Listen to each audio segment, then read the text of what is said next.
Yeah, we're going to make it transparent, but we're going to see that doesn't support transparency. Great. All right. So thank you, everyone, for coming to devICT Lightning Talks. This is July 2017. Okay, so first I just want to go over real quick a little bit about us, who we are. So devICT, this is a community for developers, software developers. Our mission is to educate, empower, and connect software developers in Wichita area. And we don't put a limit on what kind of developer. If we're looking for just game devs or web devs or mobile devs or mainframe or system administrators or database, whatever, or hobbyists, people who are just interested. So if you are at all interested in software development, then we want you in the group. We have a code of conduct that we take very seriously. We're dedicated to a safe and harassment-free and inclusive experience for everyone. Rory agrees. Our full policy is on our website, devict.org. I'm going to go over a couple of ways you can be involved. The absolute best way is to get on our Slack chat team. If you just go to devict.org, there's a button at the top that says chat. Click on it, and it'll take you to a form where you can fill it out, agree to the code of conduct. You'll get an invite into our Slack team, and then you'll be greeted by 600 friendly people who just want to talk about stuff. Oh, not now. We just started. Also on the website, you can watch past presentations. This one's being recorded. Most of them get recorded, and we try to put them up there. Another way to be involved is to donate. Membership in our group is free, and most of our events are typically free. Donations are appreciated because we do have some costs, mostly for our meetup group and our membership here at the Labor Party that allows us to use this space. So our costs run about $100 a month, and right now we have recurring monthly donations at about $116 a month, which is great. We're in the black, but you know, if we have a lot of small donations, that would be best. Right now we have a couple of big donations that make up a significant percentage of that. If we can get more smaller donations, then it would be spread out among a bunch of people. Again, on the website, there's more about that. Another way to be involved is to give a talk. It's a great way to learn about a topic that you're interested in. Committing to talking about something in front of the group. Or you just don't turn off the projector. Committing to give a talk in front of people is, I think, a good motivator.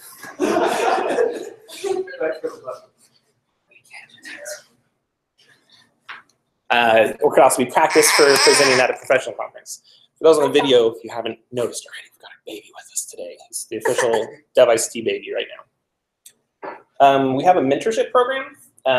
So if you're interested, devict.org/mentors, there's all sorts of, there's a list of people who have volunteered that they are available to be a mentor.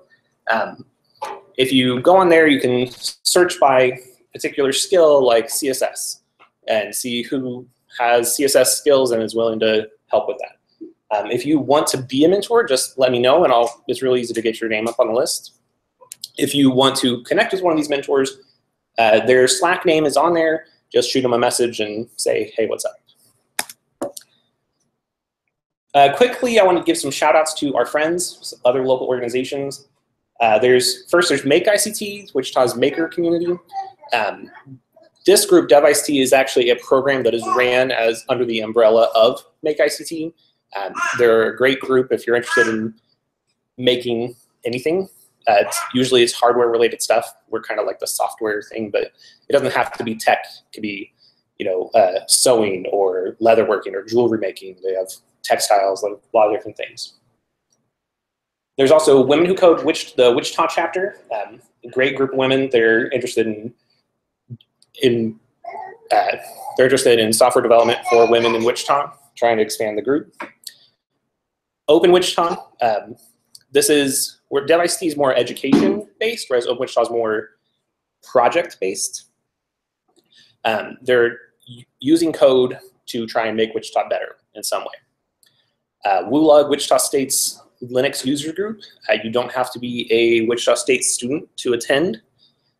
Startup Wichita and Shocker Startup are two startup entrepreneurial groups. Check those out. And Wichita Talks is a quarterly event that's kind of like lightning talks like we're going to do, but way more polished and a lot more effort put into them, and they're a lot better. Okay, so upcoming events. We run an event called Study Hall every Monday night. That's just here at the Labor Party from 7 to 9. The idea is that it's a time and a place where you can go and work on whatever you're trying to work on, trying to learn. There's usually people there that can answer your questions or at least point you in the right direction. We also have an event, Code and Coffee, which is every Thursday morning. I think it technically starts at like 7 a.m., but most people don't get here that early. So it's just kind of like the idea is to go and work on personal projects before you go to day job. That's every Thursday morning. We have an event, just a purely social hangout event that we run on the second Tuesday of the month. That's here in the evening. On the second Saturday of the month, we do the Game Dev Potluck. So it's kind of like Code and Coffee, but it's all day, and you're supposed to bring your own food. And you can work on games if you want, or work on something else, it doesn't matter. Or don't work on anything if you want to stay out. We also have a recurring event, Java Talks. So this is over at the High Touch building downtown. This is on the third Tuesday of the month, and somebody gives a talk about something in the JVM ecosystem. So it could be about Java or Kotlin or Scala or any of them. And then there's this event, devICT Presents, which is our general presentation format event, and that's the last Thursday of the month. Some not our normal recurring ones, but some one-time events we have. There's the ICT Game Jam, ictgamejam.com, starts tomorrow. If you're still accepting signups, if you feel like spending the weekend making games, the cost of admission is less than the value of the food that you will be eating over the weekend. So even if maybe if you just want to go eat and don't make anything, go ahead and sign up anyway. But ictgamejam.com tomorrow. Go sign up. Also, I'm running a one-day, like full-day Saturday workshop on August 5th. This is going to be over at the Make ICT classroom. It's specifically about how to do web development in the Go programming language. So space is limited on this one, so RSVP on Meetup. If you want to know more about that, just let me know. And now for tonight, lightning talks. Let's go. All right. Who would like to go first? Paul, 2 times in a row. Let's do it. All right, let's give a hand for Paul. He's going to be talking to us about maps, map rendering, OpenStreetMap, etc. And you sent me a link earlier with your slides. Yeah, this actually works. Let's pull that up. Let's see. Let's do this. We're going to go here. We're going to stop screen sharing. Oh, hi. We're going to here. That up. Map it. Sweet. Let's go screen sharing, entire screen again. Well, I don't care. Just go. There. Now it's going. Okay.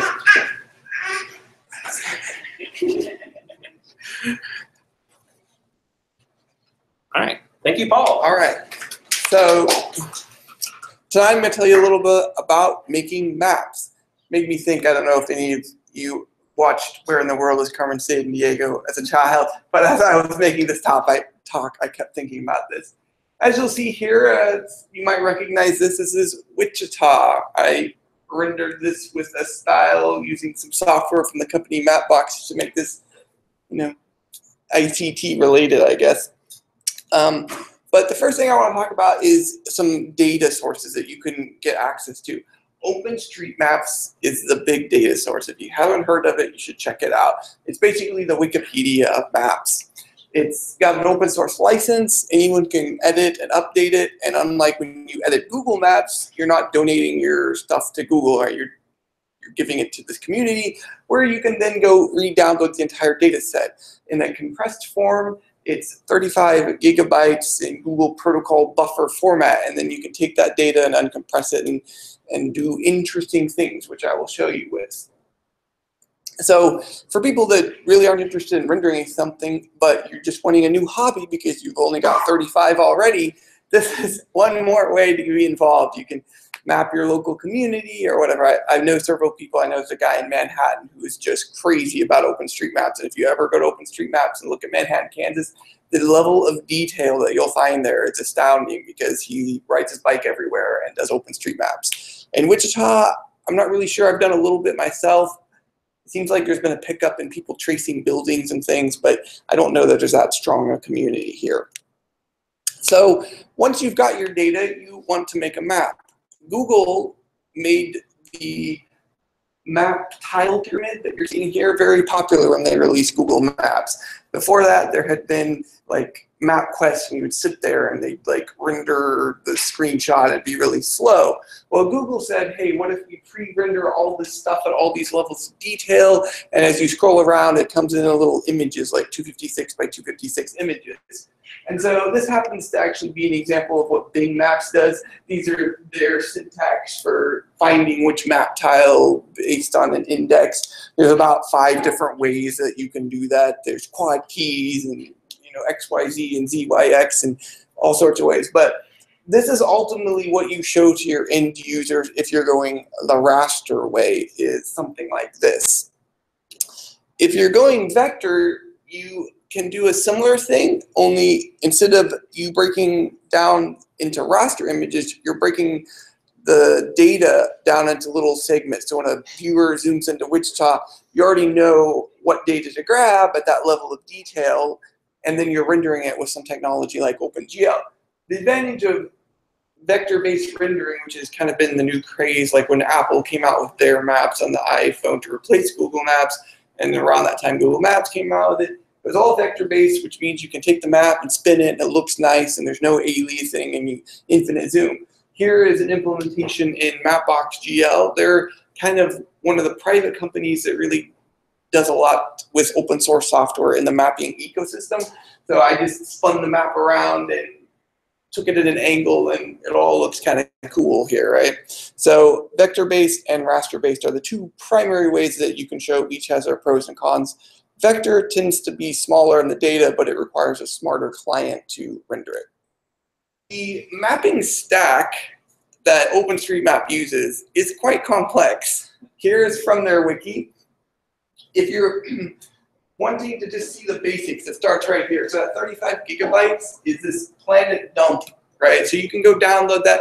They also have smaller broken up things. You can get the state of Kansas for a couple gigabytes to play around with. That's often what I do, because when you take 35 gigabytes and go to shove it into a PostGIS database, it takes a little while for that to happen, like a couple days. So if you got the state of Kansas, it takes, a few minutes to an hour, something like that. So they've got tools, this one here, that puts it into PostGIS. That's a Postgres extension to have GIS-aware data. And you get roads and points, and then you can go do GIS queries. You can say, what intersects here? So you can explore all that data that you've put in there. The rendering software that I've used before is Mapnik, and it connects, takes a XML file that controls it. You can write little Python scripts or hook all sorts of things. It's just like a C++ library that, based on styles, allows you to grab different rendered images. It can also generate now those vector-based data things that can be used by other things. But then there's all this other stuff, which I'm not going to get into tonight, other than that you've got some front-end ones. Leaflet is one of the most popular ones right now. If you go to a lot of websites like Foursquare, and when they stopped using Google Maps, they started using Leaflet and data based on OpenStreetMaps, and they rendered it. I think a lot of them started using Mapbox as the provider. They use a lot of AWS stuff. The last thing I'll show you is an actual implementation that I did quite a few years ago. We have software at my company, meteorologists use it, and here you'll see I've taken the OpenStreetMap data, everything in gray. I styled it up as gray because they didn't they have a lot of other data. They don't want it to be very obtrusive. Shows the roads of Wichita. This was done with static. This was before the vector stuff existed. And so it looks a little bad because it's rastered on here at different zoom levels that aren't the right level. And then I also put hydrology. So all these black lines here are actually stream beds. This was from the USGS downloaded shapefiles, styled it. These green things here are watersheds. Meteorologists are very curious in that because if it rains a whole bunch here, this watershed says that all the water is going to drain out at this point. So they like to have that to be able to say, hey, where might it flood in this case? So I rendered that. The terrain data is this brown stuff on the back here. Here's mountains in Colorado. You can go download, like, NASA has terrain data sets and things. You can get like 100 gigabytes of terrain data if you download it. You can use other tools that can make it look pretty like this and render it. The blue here is actually everything above 5,280 feet. That's 1 mile. So you see Denver there, it's a mile-high city, and that's because it's close to a mile. And that's pretty much it. So there is some brief glimpse of what you can do with open source mapping, data that you can go get and access. And I could give you a whole talk just on even subcomponents of that, but hope you found that interesting.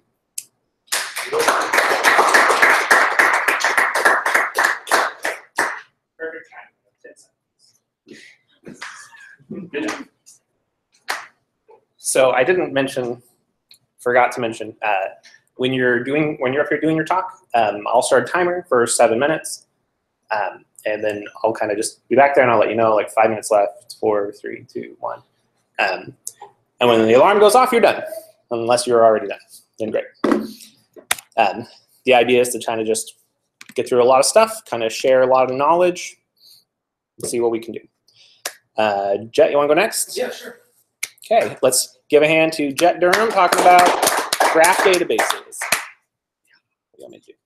Or do you got it under control? Shared to the initial. Okay, let's just do that. Give a little preview of the events channel for everybody watching on the line. That was Slack. You should join it, everyone. Or do you want me to click, or do you know what you're doing? Right there, full screen. Perfect. That'll work. Cool. And okay. Have you ever heard of graph databases before? Anybody actually used them or anything? Okay, well, graph databases are a really hot upcoming tech, and if you haven't used them to this point, then you probably will. So anyway, my name's Jet Durham. I'm going to introduce graph databases to you tonight. Graph databases are sort of like an alternative to a traditional relational database like Postgres or MySQL or something like that. And the idea is that it's better at expressing relationships between data than a relational database, even though it's in the name. Relational databases, you express relationships between your data with like primary key values referenced in other rows and other columns and things like that. And it's a powerful, simple model to use, but if you're actually trying to query and visualize those things, then it can be very laborious to write those queries to show it. So graph databases offer a more intuitive approach to modeling those relationships. So I'm going to jump right into the model, try to kind of relate it to relational databases as we go. So there's really only 2 primary components of a graph data model. And the first one is called a node. And your node is like a row from your relational database world. We give our nodes type values, which basically broadly categorize what kind of data goes into the node. You can also kind of think of it as like a schema or a table from the relational world. Most graph databases are actually schema optional. So if you want to be like NoSQL hacker and like throw stuff into the wall and just whatever you want to put in there, you can do it that way. Or you can have a strict schema if you want data integrity ensured at that level. And then we actually finally put data into the node with key value pairs called attributes. So in this case, we have a simple model of a person with a name, an age, and so on and so forth. So we can have multiple nodes in our system, each one representing a specific data item. So in this model, we have 2 persons, Jennifer and Jane. They both have the same last name, and the age difference is quite wide, so you might expect that they're related. So how we express the relationship in a graph database model is very intuitively an arrow between the nodes. So in graph vernacular, we call this an edge. Edges have direction. The direction that the arrow points usually matters. We give edges types, just like we give nodes types, to broadly categorize the nature of the relationship between the 2 nodes. In this case, we have Jennifer as a mother of Jane. And interestingly, we can also add attributes on our edges as well. So we can categorize or attach data to this specific relationship between these two specific nodes. And to do something like that in a relational model is possible, but not nearly this intuitive. So, and that's really all there is to the graph data model. We can scale this up. Well, first off, just to demonstrate that you can have any number of edges coming into or out of a node, we can express the same relationship in the opposite direction just by drawing another arrow in obviously the opposite direction. We have a different relationship in this case. Jane is daughter of Jennifer, and we have different data associated with that particular relationship. So you're probably already modeling in your head some domain you're familiar with, and chances are when you put a lot of data into a graph, you end up with something that looks a little bit like this. And it might look a little complex. It's a little slice of a larger graph, right? But what's interesting, you can just look at it and see the relationships immediately. You can take a node and then follow the arrows to other nodes, and the relationships are visible. If you did something like this in SQL, the relationships, you'd have to sort of resolve them in your head to see this. You just wouldn't see it. So anyway, there's a couple of primary use cases of graph databases in the industry. Really, a graph database can be used to model most domains that you're familiar with modeling in a relational database. But it really excels at doing highly related data, highly interconnected data. And one of the most common examples of that in our world is a social network, right? It's just, everybody is on a social network probably. And social networks have people and friends of friends of friends of friends, and they all have common interests. And social networks aim to link people with common interests. And when you model that as a graph, doing that sort of relationship, bringing them together is a pretty natural graph problem to solve compared to doing that in like a relational database system with join after join after join. Another common use case that's becoming more common is e-commerce real-time recommendations.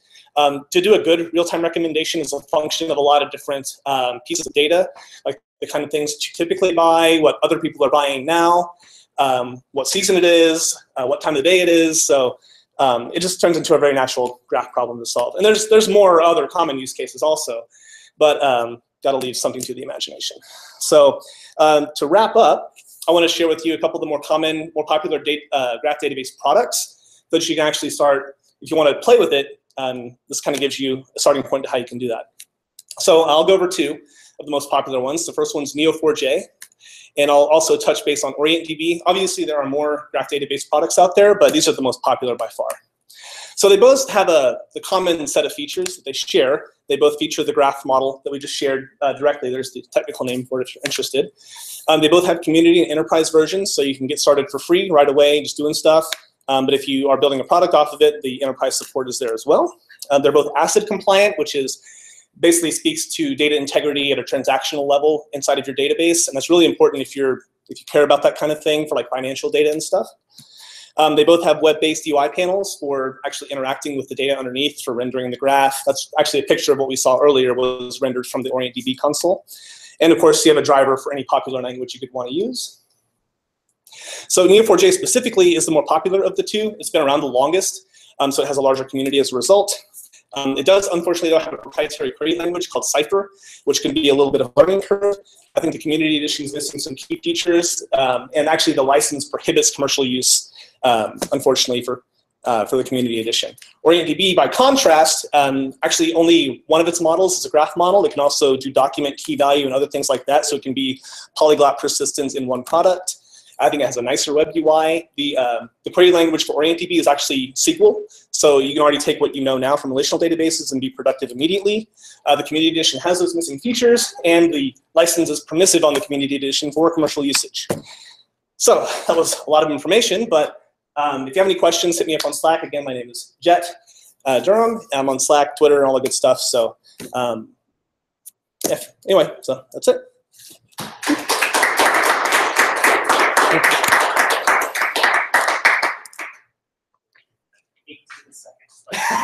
That was probably the fastest I've ever done that, to be honest.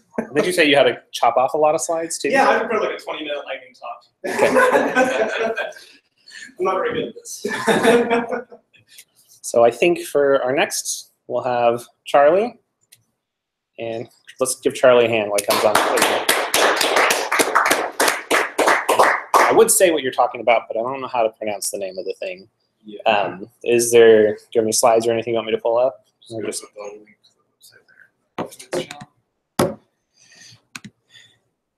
There you go, and I should probably turn this. Okay. It's, volume's up here. This is a new projector, and I don't. We'll find out, I guess. I know it has remote. Anyway, so I'm going to be doing a sort of tutorial on Baska Kyoal, which is how it's supposed to be pronounced, but I'll probably just say Baska Siol, which is what I usually say. So this is the idea of this tutorial is, so how many of you are going to the game jam? Game jam, no game jams? Just one.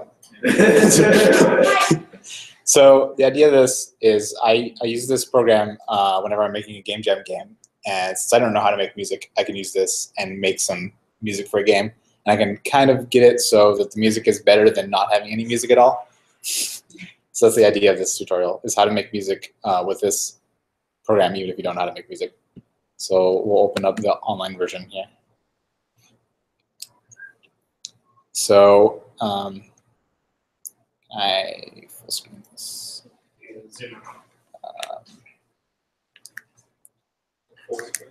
Oh no, that's not full screen. Let's click on the screen button here. Green one. There we go. There we go. All right. So I've got 3 tabs here that we're interested in. This is just the controls for like running the music here, like the amount of notes in a measure, whatever, how fast it goes. That's important. This is where we'll be putting like music on, and then here is where we set up which instruments we have playing. So we'll just have a piano here. You can just click notes onto like the board here. You can see, oh, that's good. To play them. So like if I put one here, it'll just go like that. Oops. Hold on. There we go. So I'm going to share a couple quick tips on how I would make a music track with this. So first off, we can change the scale here to a pentatonic scale, which is basically foolproof. Like I can just stick notes all over here, and it doesn't sound bad. Like there's no weirdness. Hold on, let me just switch this to a less harsh instrument. There we go. So yeah, let's pause this real quick while I'm talking. Okay. So the part up here is where you make the actual song. Like here, I can copy this section of music here and duplicate it across. And so now we have like twice the length of the song here. This little bar at the bottom is how much of the song will play when you run it. So now it plays across these two. But the great thing about this is I can take these sections here that I made. Let's make this a little more regular.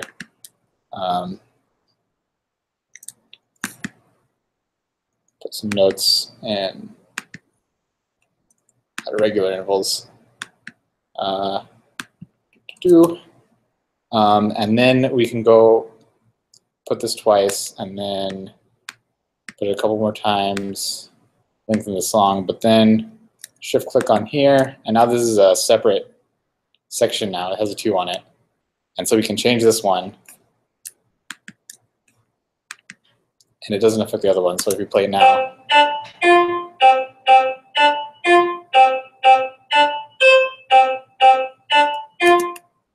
so that's how you can quickly have some just little patterns and then make variations of those patterns, which is just a pretty quick way to make not terrible sounding song.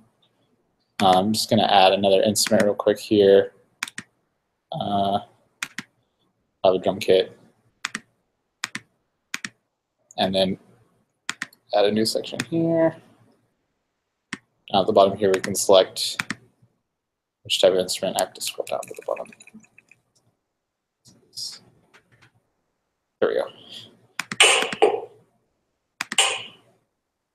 So we can set something like,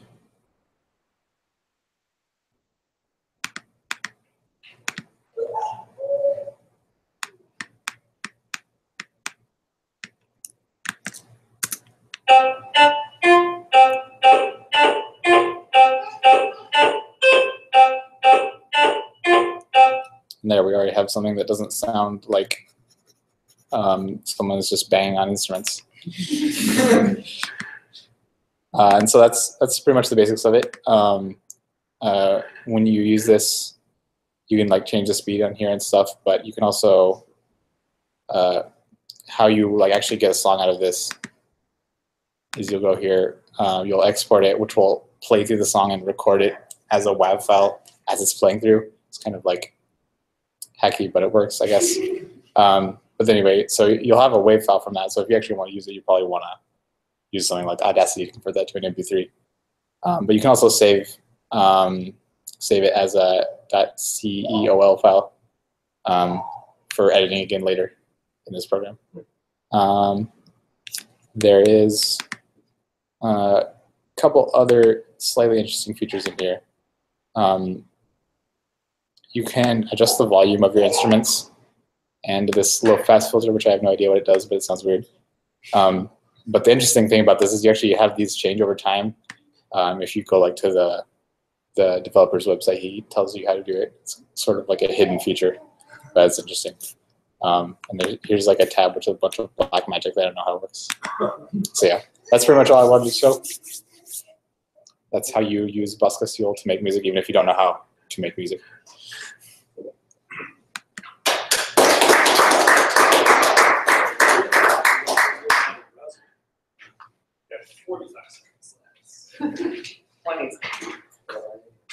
So for each one of those blocks that has the same number on it, it's like an instance of the same component. So if you change the composition in one, it'll change across all. I guess one thing I forgot to mention is that trackpad doesn't have scroll load, but if you do, you can change the link notes to scroll. Yeah, it doesn't have to just be one. It could be like a bar. Cool. So that was a lot of fun. Who's next? Anybody?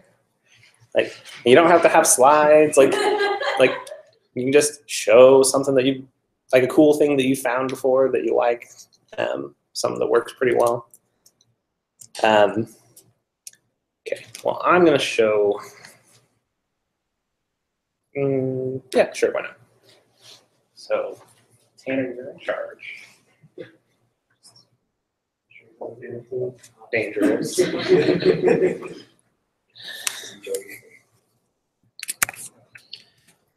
Okay, I want to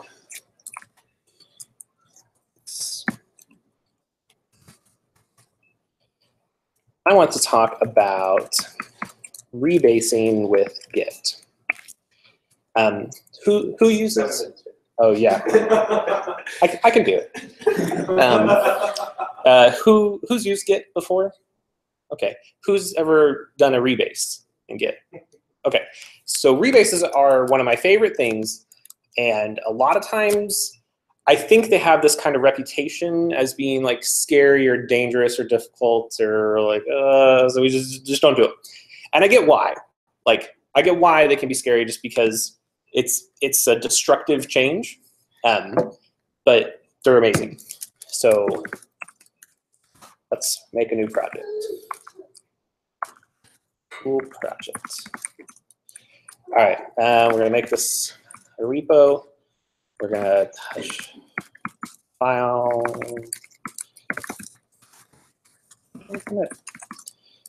Okay, so I have a repository. It's got some stuff in it.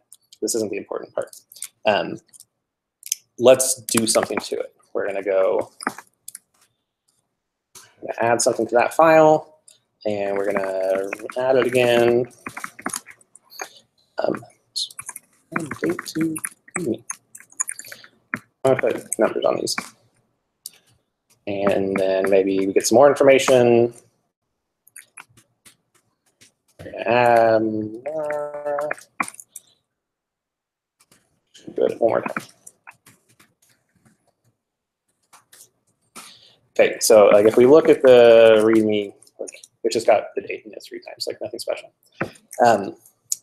Here's, oh, that's really big. 2, 1. Here's our Git commit history. We've got this commit here, which is the initial commit. Then we have another commit, which is we did something. Another one we did something. Another one we did something. And this one has extra stuff on it, extra decoration to say that this is like the tip of the master branch.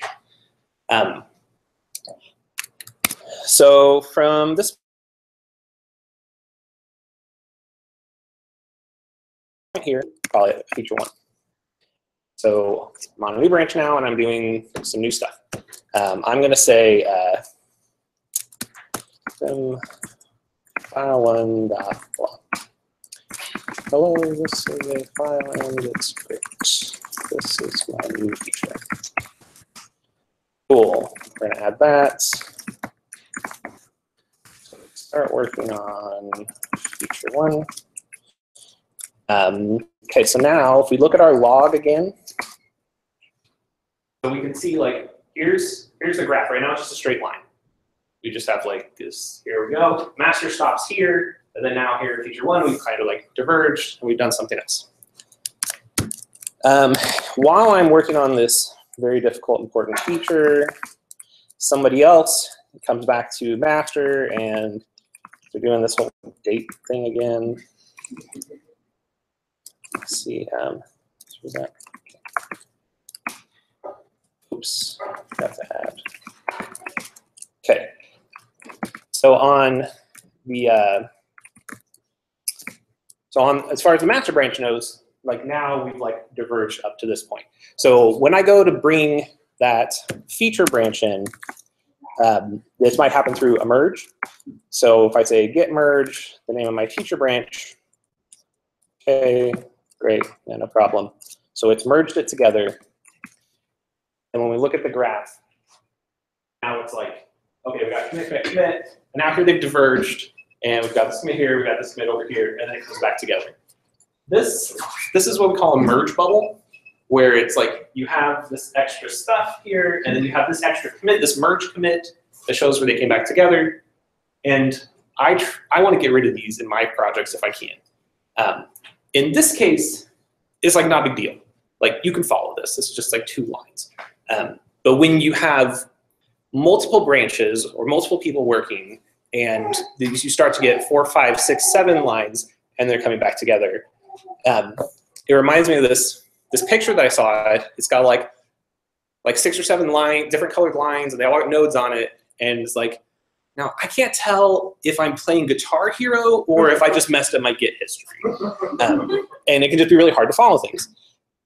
And it's a decision you have to make, like, do I want to know that this was a separate branch and was merged in? Like, is that detail important to me? And in your organization, maybe it is. Typically for me, it's not. So I'm going to back up a little bit. We're going to look at the ref log, which is an amazing tool. Maybe I should have just talked about that. With Git, unless you like actually delete like the .git directory itself, there's only like a few things you could do that would actually be like irreversible. Most things you take, you can recover, unless you publish it and like share it, then you got problems. So in this case, I'm going to look at the ref log, which is kind of similar to like that log I was looking at before, but like these are actually just like actions that I've taken. So like here, this is me checking out to a new branch. This is me making a commit. This is me merging a branch. So I'm going to say, actually, we're going to come back to this SHA right here. I'm going to copy that. I'm going to do git reset hard to that SHA. So now, when I look at the log, the master branch is just back into this state, right? So here's what I would have rather done. In the feature branch, you take this branch and you're working on it, whatever, and you know because you're paying attention that while you've been working on this, new commits have come in on the master branch. So rather than having yours be branched off of this old base in the history that you are going to have to like merge back in, what you do is you do a rebase where you define a new point to be the base of this feature branch. All right.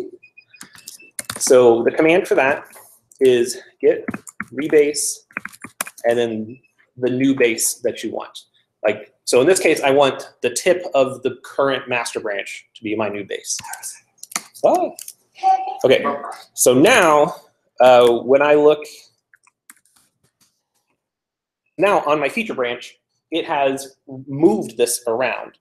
Now what's important to know, well here, let me just show you. Right now it's like, notice the SHA on this is 1D2645D. Everyone remember that. If I rebase, when you rebase, no, it's not going to do it. Here, let's go back to master here.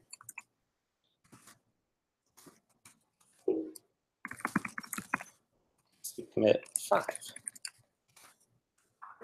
Ah, almost done, almost done.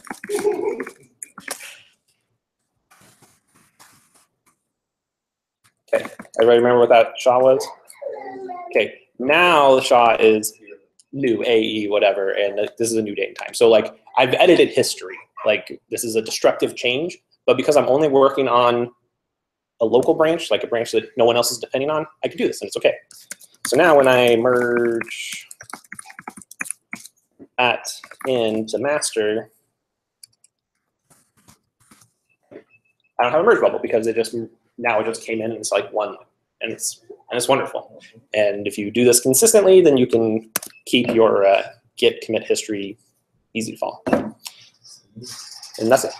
So let's say you made more than one commit on that feature branch during development, and after you rebased it onto the master, you realized, oh man, I really wish I had not done so at this latest stage, and I could revert to this previous stage. Is that history then gone, and you can no longer revert to the previous steps on your feature branch? Using the ref log, you should be able to reverse it. You can undo that change if you need to. Okay, so it just buries it into the ref log rather than on the visible board? Yeah, like if we look at the ref log, like we can see like here, like, oh, I started a rebase and the rebase finished, and like, so like it has all of that. So the same history is present, then what's the advantage? Just neatness? Being able to follow the history. Like, I think I find a lot of value in looking back at the history of a project and like the changes that were made. Yes. And that's why I like rebasing. Some people don't, and that's fine. I understand that. It just seems like you're discarding a lot of history by making it harder to see. Well, you don't lose any history. You're just like moving it. Like if I have those 2 commits on my feature branch or whatever, like it would just take them from being based off of down here, and it would move them to being based off of here. Okay. Oh. How do you feel about squashing? Oh, I love squashing. And if I had more time, I'd talk about that. Yeah, interactive rebase. Interactive rebases, you can squish them together. But I have abused my 7-minute limit. I think I'm at 10 minutes right now. So unless anybody else wants to go, I mean, I can start line talk number 2. Talk about Git some more. Like if you garbage collect the repos, like Yeah. don't rely on the ref log forever. Yeah, it doesn't stay around forever. It's like just undo quick things. It won't always save you from 6 months ago. If no one else has anything to talk about, I'm going to go ahead and cut off the feed. Let's see. Let's go to here.